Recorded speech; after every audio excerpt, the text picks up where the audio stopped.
ዛሬ ሁሉን ነገር የምጀምርላችሁ በግጥም ነው። የብሩኬ ነብሮች ከነብሮችም ነብሮች ከጅግኖችም ጅግኖች። በነገራችን ላይ እጄን እግሬን እየያዛችሁ እጄን እግሬን እየያዛችሁ ስታዳምጡኝ ማለት ነው። እንዳትወድቁ ደግሞ። ሰላም ሰላም፣ ውድና የተከበራችሁ የቻናሌ ተከታታዮች ሰላማችሁ ይብዛልኝ በያላችሁበት። ያቋረጥኩትን ግጥም ግን እቀጥለዋለሁኝ። ብዙ ነገር ነው ዛሬ የማወራው። በስማም ያው አማቻችንም መጥቷል። ብቻውን ነው የመጣው። እንግዲህ ቅማምዬ የለችም፣ እሱ የለም። እሷ የለችም፣ እሱ አለ። የብሩኬ ነብሮች ከነብሮችም ነብሮች ከጅግኖችም ጅግኖች። ኧረ ተው ግን ተው፣ አታስቁን። ግጥሙ ጠፋብኝ። ቤት አልመታም፣ ለዛ ነው የጠፋብኝ። ቤት ሲመታ ጨርስላችኋለሁ። ምን ልትል ነው እያልኩ እያዳመጡ ይሆናል። አረ ሽጉጥ ማጣቴ፣ ለዚህ ግጥም ሽጉጥ ማጣቴ ብቻ ነው የቆጨኝ። የምሬን ነው የምላችሁ። ወደ አማቼ ዛሬ ደግሞ በአዲስ ቤት ነው የመጣው። እየተፈጠረ ያለው ነገር ተስፋ ያስቆርጣል ነው ያለው። ወይ እኔ ራሴ ወሽመጤ እኮ ተቆርጧል። አማቼ በዚህ ንግግር የምሬን ነው ምልክ። እንዴት ነው በአንዴ ተስፋ የምትቆርጠው? ማለት ምን ያፈቀረ የተዋደደ ሰው በአንዴ ተስፋ ይቆርጣል እንዴ? እንደዛ መሆን የለበትም። እንደዛ መሆን የለበትም። ፍቅር ተስፋ ያስቆርጥም። ፍቅር ከእምነት ነው የሚጀምረው አይደለ እንዴ? እምነት ማንም ሰው በእምነቱ ተስፋ አይቆርጥም። ምክንያቱም ያለ እምነት መኖር ስለማይቻል እና እንዴት ሆኖ ነው ተስፋ በአንድ ጊዜ የምትቆርጠው? ችግርን በንግግር መፍታት እንጂ ተስፋ የሚያስቆርጥ ነገር የለም። በንግግር ካልፈታችሁት አዎ ተስፋ ትቆርጣለክ። ግን የሆኑ ነገሮችም ስቶሪ ላይ ፖስት አድርጎ ነበረ። ጥሩ ልብ እንዳለች ደጋግመው ይነግሩሻል። ነገር ግን ጥሩ ልብ ምን ያክል እንደሚጎዳ አይረዱም ምናምን የሚሉ ጥቅሶችም ናቸው። ሌላም ምናምን ነገሮች አሉ።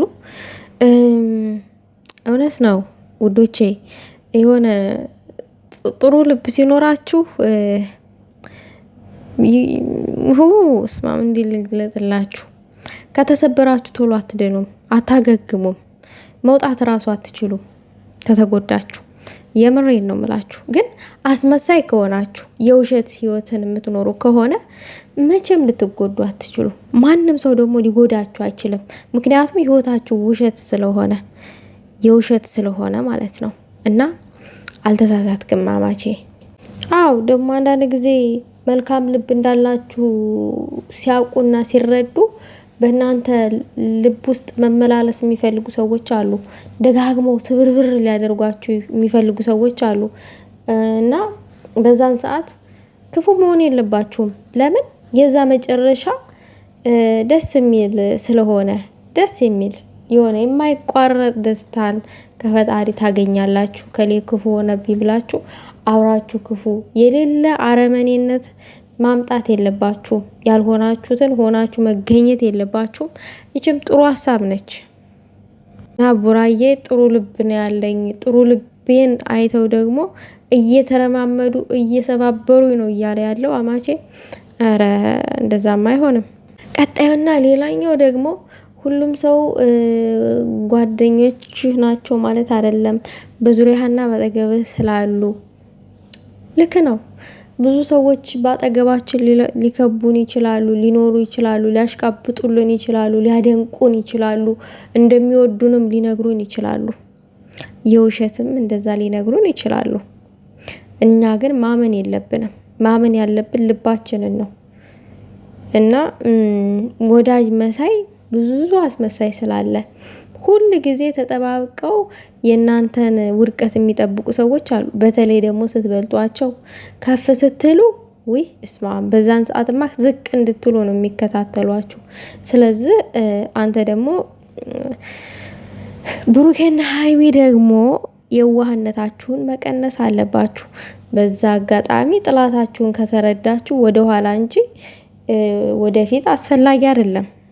አሉ ደግሞ ቅናት እርር እያደረጋቸው እምቅ አድርገው እናንተን ለመውጋት እንትን የሚሉ አሉ፣ በጥርሳቸው እየሳቁ አሉ። ደግሞ የዋ ስትሆኑላቸው፣ ስስቁ፣ ስትጫወቱ የሆነ በቃ ደግ ስትሆኑላቸው እንዴ እናንተ እኔን እኮ እንደ ህፃን ልጅ ነው እያያችሁኝ እየተመለከታችሁኝ ያላችሁ ተብላችሁ የምትወቀሱበት ቦታ አለ። ይቺ ፓርት እኔ ስላለፈኳት ነው።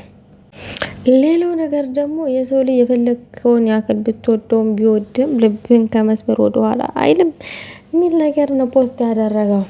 ይሄማ እኮ የታወቀ ነው። አሁን ለምሳሌ በጣም የሚዋደዱ ጓደኛሞች አሉ እንበል። እነዛ ጓደኛሞች ግን ምንም በሌላቸው ሰዓት ነው ጓደኛነታቸው። ነገር ግን አንደኛዋ ቀድማ ስኬታማ ብትሆን የሆነ ሰዓት ላይ ያችኛዋ መቀየሯ አይቀርም እና እኔ ንጹህ ልብ አለኝ ማለት ሌላው ሰው ንጹህ ልብ አለው ማለት ይቻላል።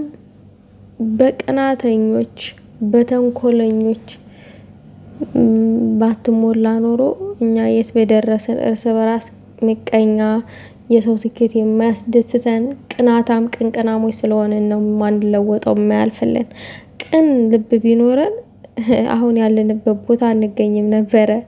ግን ቅንቅና አለን፣ ቅንቅናሞች ነን። ቅንቅናምነታችንን ብናስወግደው ግን ጥሩ ነው። እንደዛ ማለት ነው ፈልገው። በዛ አጋጣሚ ብሩኬ መልእክቶች ደስ ይላሉ፣ ግን እንትን አትበል፣ ተስፋ ቆርጫለሁ አትበል። በፍቅር ላይ ባንዴ ተስፋ እኮ አይቆረጥም። እንዴት አማቼ ተስፋ ይቆረጣል እንዴ?